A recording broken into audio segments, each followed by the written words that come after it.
Think and Grow Rich was one of the first books I ever read, and it opened up the mind. I love what I do. I'm mostly passionate now about teaching others, getting other people to that financial freedom, so they can do the things that they want to do. Ultimately, I don't want to be remembered for the doors. I don't want to be remembered for the things that I own. I want to be remembered for the people that have helped. I like what real estate can do for people. And it creates that time for people to do whatever it is that they want to do with their lives.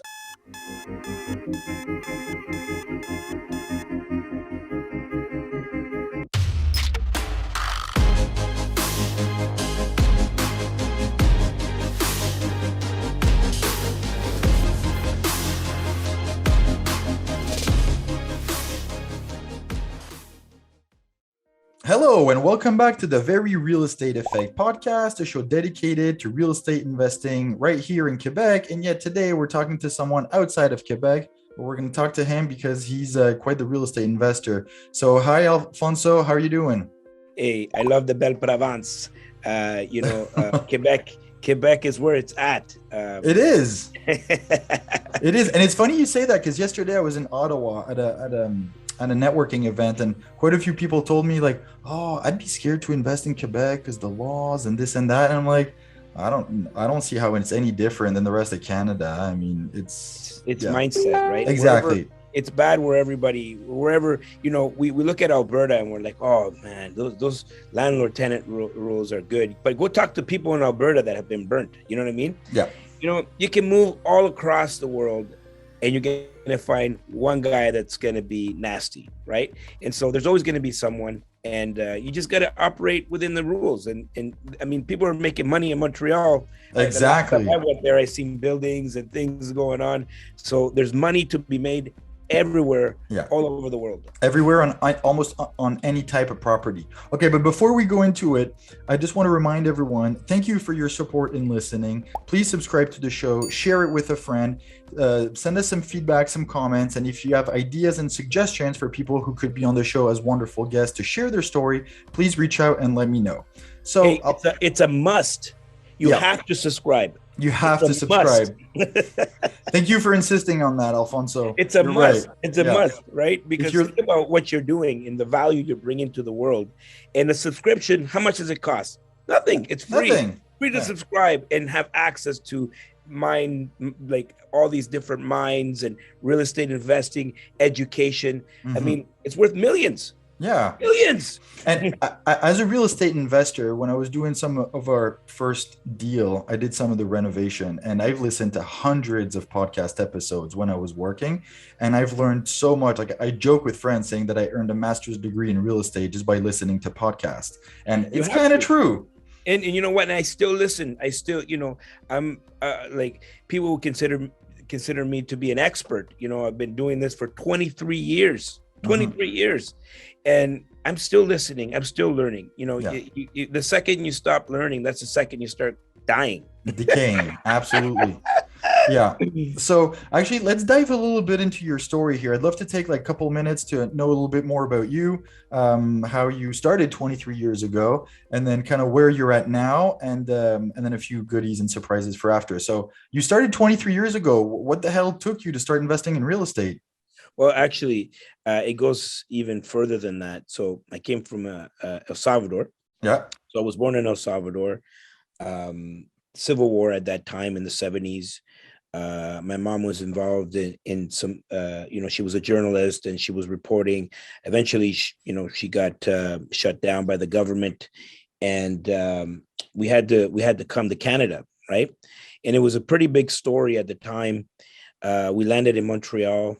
I was 5 years old, 1983, and because of the magnitude of the story, I mean, we were in the Montreal Gazette, we were all over the news in Canada, the U.S., all over the world, really, because there was some human rights issues there that were being abused on, and our government back home actually sent people to stop us or make sure that we didn't share our story. Mm-hmm. And so we had to run for our lives.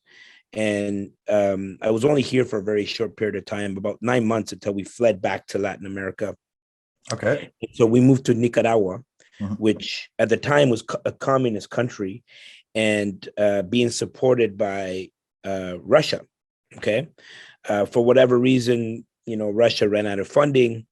We're now in the middle of a second civil war, and there's no food, right? So if you can imagine, going to the grocery store and the shelves are completely empty, Yeah. right? And so like, and even living in the communist country, that mindset of portions and everyone having the same, but when there's nothing, everyone have equally nothing the same. Yeah. So we fled, and we went by ground. Like if you've seen that, there's probably those images in your mind of the convoys that are headed for the US. So we were part of those convoys. I mean, we had to travel by ground. We have to sneak underneath the border to make it into Mexico, where we applied as refugees to come back to Canada. Mm-hmm. And so all of this time, between the ages of 2 to 9, I've spent it, running away from wars and regimes, and going from country to country. I missed a lot of educational opportunities. Okay. I didn't go to school like a normal kid. And, by the time we got to Canada, I'm 9 years old now, and the focus is to learn English, right? I had to learn English. So that became a big distraction in trying to learn English and manage with all the things that you have to manage as a brand new Canadian. And, eventually I fell really behind on my studies.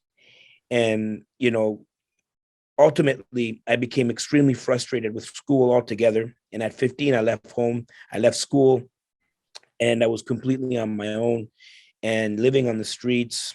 And I hit a really, really dark point in my life. We had moved to Ottawa, and I was panhandling for change on the streets. I was sleeping in banks, and I had a life-changing moment. And so in terms of the darkness, we've all been there. We've all been in a situation where we think, okay, this is like, why is this happening to me? Yeah. And you could probably think of a moment right now in your mind, like, like, whoa, like a dark moment in your life. And that was my darkest moment at 15. Kind of living on the streets, not knowing what's going to happen. I had zero confidence in myself, zero self-worth. And I had a life-changing moment at 17 when I became a father. Mm-hmm.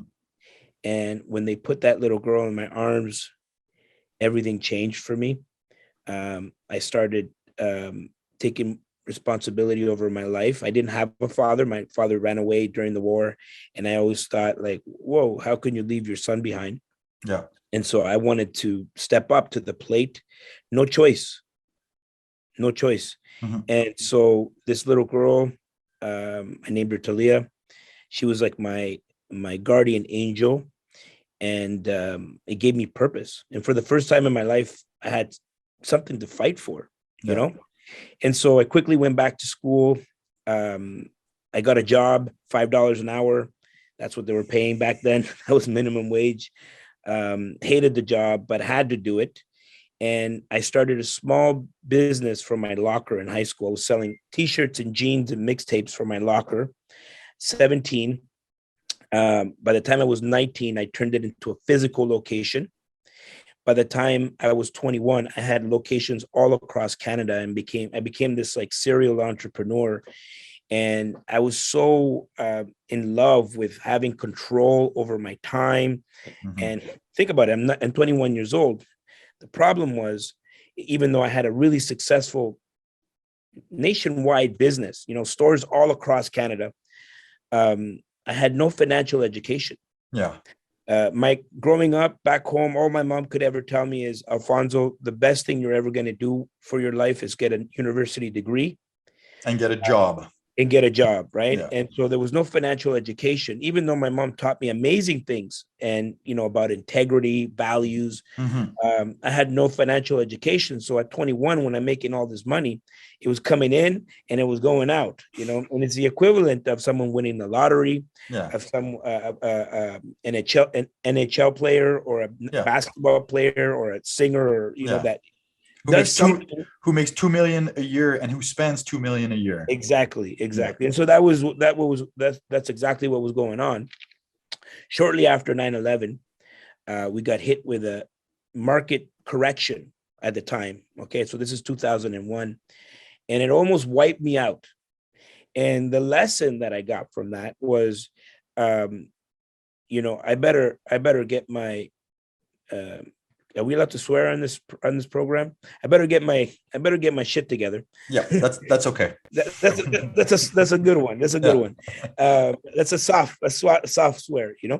I better get my stuff together, because what are you going to do with your life? And do you remember why you were doing this in the first place? It was to make your daughter proud, and all this stuff. Now you're in a position where you're almost about to lose everything. Mm-hmm. So I made a decision that maybe I should educate myself. I'm in my early 20s. I had a mentor at the time. He had given me a book to read, Rich Dad, Poor Dad, Think and Grow Rich. Classics. Now, and we were talking about this, both of us before the podcast, that we were not very good students. Yeah. And if I told you, I think only you would understand, I had never read a book cover to cover, front to back in my entire life. Okay, my whole high school. I'm the kind of guy that reads the back. Yeah. And gets and ask friends for summaries. Exactly. Yeah. And so those was, Think and Grow Rich was one of the first books I ever read, and it opened up the mind. Yeah. Right. And then I read Rich Dad, Poor Dad, and it's like, whoa! I in my whole entire life, I've always told myself, like, you know what, like, you're not a good reader or whatever, but I became so addicted because these books were speaking to me. It was like a must, Mm-hmm. like you must subscribe. Mm-hmm. This is like, you must read, you must educate yourself. Yeah.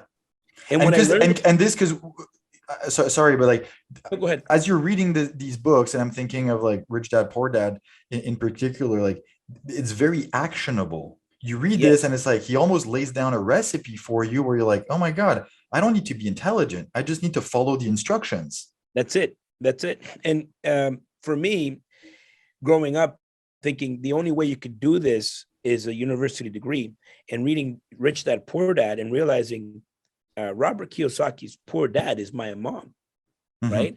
Or it's so much value on that piece of paper, but yet they're not financially free. Yeah. So growing up, there was a discord and disconnect between academia and being free, mm-hmm. having financial freedom. And so what I realized quickly, number one, I was very much a consumer. I was not an investor. So I needed to shift the mindset to become more of an investor mindset. Number two, I only had one stream of income. I was very vulnerable. And so I said, whoa, I need to have multiple streams of income. And then doing my study of all of these successful people, what the common thread amongst all of these people was real estate. And so I said, I'm going to build the secondary stream of income that's going to be indestructible, Armageddon proof, right? Yeah. And so I looked at real estate as that vehicle. And then I saw, okay, I can get into singles, I can get into all these things. But the reason I got into apartment buildings and multifamilies is because the economy of scale, mm-hmm. right? The idea that you have many customers, right? You're not going to open a business and have one or two customers. No. You got the economy of scale. You got the price per unit reduced because you're buying in bulk, the Costco effect. This is why we go to Costco. And the idea that you can spread the risk amongst many units, right? And so to me, that was logical. And I started back in 2001, investing into real estate, and quickly got ahead in 2008, because by the time 2008 came, I was ready to go. Yeah. I had reduced my cost of living. I was already, I had a portfolio, and my mindset had been completely changed. And we hit this. Now, Canada had a correction, Mhm. uh, but in the US was a crash. Yeah. But what happened in Canada for the if you're buying multifamily or apartment buildings, the money disappeared. Yeah. Like lending Cr- disappeared. credit disappeared, Yeah. evaporated. And so what was left is what you know, Mhm. the ability to put things together creatively. And since that time, I've been able to accumulate a portfolio of around 600 doors, multi-million dollar portfolio all across Canada and the US. And I love what I do. I'm mostly passionate now about teaching others, you know, getting other people to that financial freedom, so they can do the things that they want to do. Yeah. No, totally. And that's a very inspiring story. I think that resonates with a lot of people because a lot can identify with some of the items that you said. And it's funny because as you were talking about choosing to invest in multifamily and in real estate overall, recently saw Kevin O'Leary in Toronto. And one thing he mentioned is talked about the stock market, talked about crypto, talked a lot of about a lot of different investments. And he was like, but there's one where the price will never go to zero, and that's real estate. And so people always say, oh, you need to have a balanced portfolio. You need to have so much of this, so much of that. And it's like, yeah, but it's okay to have a lot more real estate because that value will never disappear. And that's something that resonates with a lot of people that, uh, to put it in simple terms, like real estate is something that if we slightly educate ourselves, we can understand well, we can control it, we can force appreciation, we have tax advantages, we benefit from appreciation, and best of all, it's actually someone else who pays for it. Oh yeah, like I It's mean, amazing. the this idea of time, right? And um, having that commodity of time, and that, as we know, like time is the most valuable asset that we have.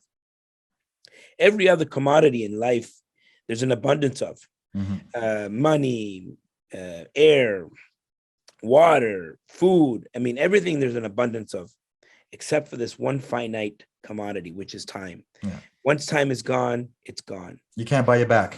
You can't. You No. can't. And the idea that that you can buy other people's time, leverage other people's time, is a concept that a lot of people don't understand. When you have an apartment building, each one of those tenants has to go and exchange their most valuable asset, which is time, for money. And they come back and pay you 30 to 40% of that income for them to rent your unit, to give you back your time. Yeah. And so think about how much time you own in terms of, having an apartment building. You have a 10 unit or a 15 unit building. You own that people's time, indirectly, really. Yeah. But ultimately, they're going out to work and coming back and giving your time back. Now, that makes people extremely upset, right? 2020 election, it was discovered that Donald Trump only paid $700 And taxes. $700 in taxes, personal taxes, and everybody was outraged, Yeah. right? Everybody was outraged, but they're asking the wrong question. The question should be, how can we do that for ourselves? How can we do that for our families, Mhm. right? Because as an investor, we know exactly how he paid $700 in personal taxes, right? We know that as an investor, we know that. And so the key is, for a lot of people, they get the 96% of the people, they become upset. They're like, oh, we shouldn't have to pay for rent, or we shouldn't have to go and pay have or 30% of our income for living. Why do you get upset that? Why not become the landlord, right? Yeah. And so society says, and even my mom says, used to tell me when I was a kid, don't pay rent because you're making your landlord rich. Get yourself a house, you know. And so the message, I see where the message is going, but it's the wrong message. Mm-hmm. The message should be become the landlord. And try to put as many units under one roof. Yes, yes. Mm-hmm. Become the landlord should be the message, Yeah. right? Yeah. And who cares about paying rent? Pay Yeah. rent, don't pay rent, really doesn't matter. Become Yeah. a landlord. It's yeah, whether you pay rent or not is secondary if you're a landlord in the first place. Okay. And so just moving along, you said like now something that you care a lot about is educating and helping others to do that and achieve that financial freedom and build that family wealth. Now, you have a program that coaches people, but most importantly, like I was going to say, what kind of asset class and are there particular locations that you're particularly orienting your students towards, or that you'd be encouraging everyone to be buying into? Yeah, so not anything in particular, because we have people that start off very different, and the journey was going to be different for everyone. Um, this is what I'll tell you. When I was 30 years old, I'm 45 now, so that's 15 years ago. I was financially free. Like I didn't have to work another day in my life. And I took a long extended vacation. And I don't know if you've ever done this, go to, you probably went to a resort in Dominican Republic or whatnot. And Actually, no. you no, okay, No. well, I'll tell you what happens. So I usually would go a week, and towards the end of the week, you're like, oh, I don't want to go home. I want to Yeah. stay. This time, because now I'm financially free, I have all of my time. I said I'm going to go for 2 weeks, and that those were like such miserable weeks for me, because the first week is just like any other week. The second week, it's like Groundhog Day. The resort is everything is the same except with different people. Yeah. And I remember being so miserable and thinking, is this the rest of my life? Is this what I'm really going to do for the rest of my life? And I said to myself, you know what? I want to live a life of fulfillment, and I realized that what I wanted to do is because everyone has this vision of themselves of what they would do if they had all of their time back. What would that life look like? And a lot of people have this vision of them sitting on the beach for the rest of their lives, and that's what media sells. But what I realized, and because I had the same vision until I got there, and I realized this sucks. Right? Like, that's not what I want. I want to live a life of fulfillment. Yeah. And that life of fulfillment meant I had to Giving do back. something, give back. And I realized what I could do is create financial freedom for people. Yeah. And there's certain things that I can bring to the world. And that's when I started about 15 years ago, coaching, training, mentoring, speaking, building my own programs, courses, all of that stuff about 15 years ago. And I seen all of the impact that I can have on this world. I've created hundreds, if not thousands, of millionaires, and I've given not for the money, because I know that if I give people back their time, they're going to do amazing things in the world. I know they're not going to sit on a beach for the rest of their lives. And so that is so fulfilling for me. Yeah. And that has become a big part of my why and my passions and why I do things. And ultimately, I don't want to be remembered for the doors. I don't want to be remembered for the things that I owned. I want to be remembered for the people that have helped.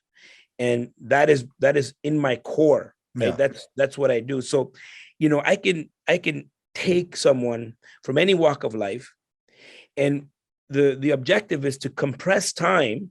So whatever the 10-year goal or whatever the 20-year goal is, we can compress time. We can make it a 1 or 2 year reality. Yeah. Because most people don't understand the power of tapping into someone else's systems.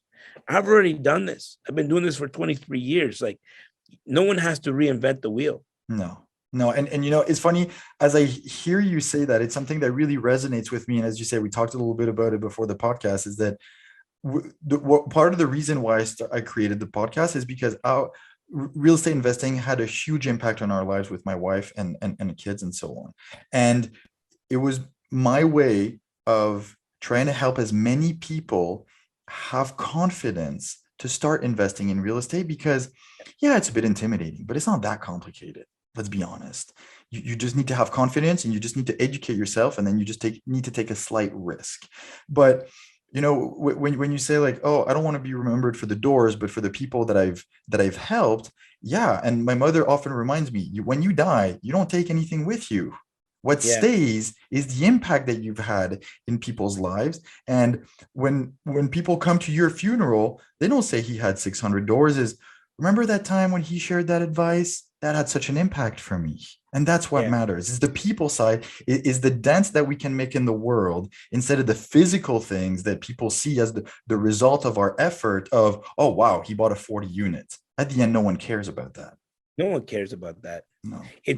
I like what real estate can do for people, and it creates that time for people to do whatever it is that they want to do with their lives. I know that if we can give enough people back their time, it would be like Renaissance on Earth, right? It would be people. Because I'm so confident in people, and everyone has that vision that I want to sit on the beach for the rest of my life.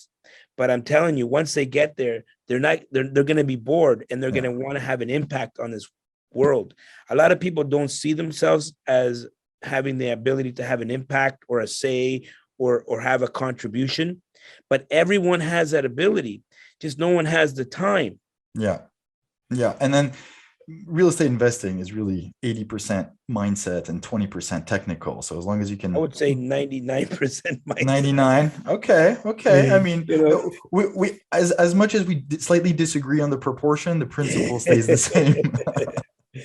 Yeah. So like the thing is, like, and I'm the first one to admit it. Like, look, I didn't do good in school. Um, I wasn't a really good student. If you saw my marks, you would not say, "Oh, this guy is gonna own a multi-million-dollar portfolio one day." That's not what my teachers were saying about me.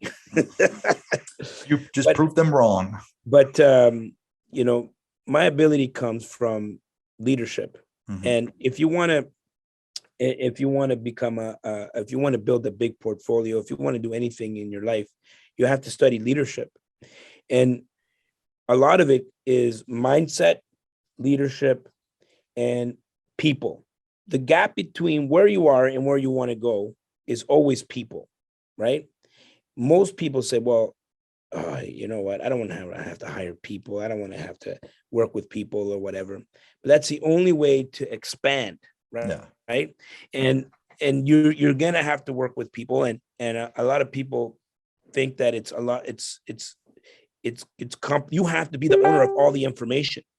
You can hire really smart people to manage your business, right? And the Mhm. mindset is having the ability to oversee the business, not working in the business all the time. Yeah. And the people that were sitting next to me getting the A's, the A pluses, A pluses, A pluses, A pluses, those people are amazing people to be the integrators in your company.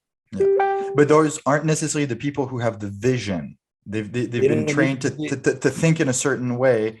yeah, And I like what you said, and I'll share it right before the podcast when we started. And in my name is Excel. You read it as Alex, and I joked that, hey, it's okay, I'm dyslexic too. And you said, yeah, I am dyslexic. And so, and what is it that you said about people who are dyslexic?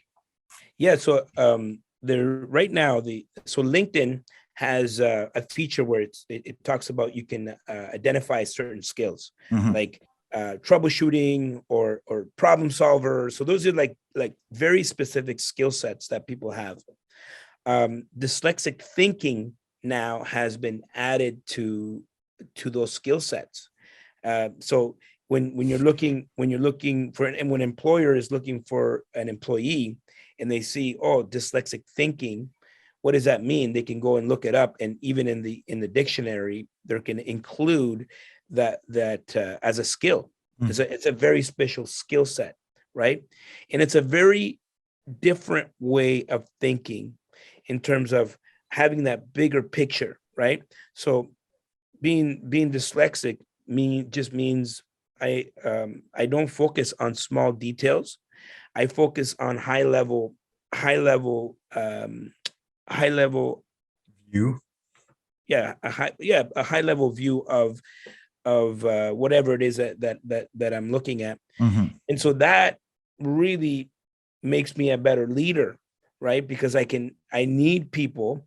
I hire the right people, sort of like Richard Branson. Richard Branson is also, and he was a big advocate for creating that dyslexic thinking, as making that as an official skill. But that's been a skill for a long time. Einstein, as you know, was dyslexic. Steven Spielberg. A lot of the people that have come to this planet and have created amazing things have been dyslexic. So that's something that we share. That's funny. Yeah. Well, that connected us right away. Yeah, exactly. Literally, like within a minute, we were talking about that. We didn't even start recording yet. Yeah. That was funny. So as we're wrapping up here, where can people find out more about you? Listen, I tell this to people all the time. Whatever platform, whatever you're on, look for me. If I'm not there, shame on me.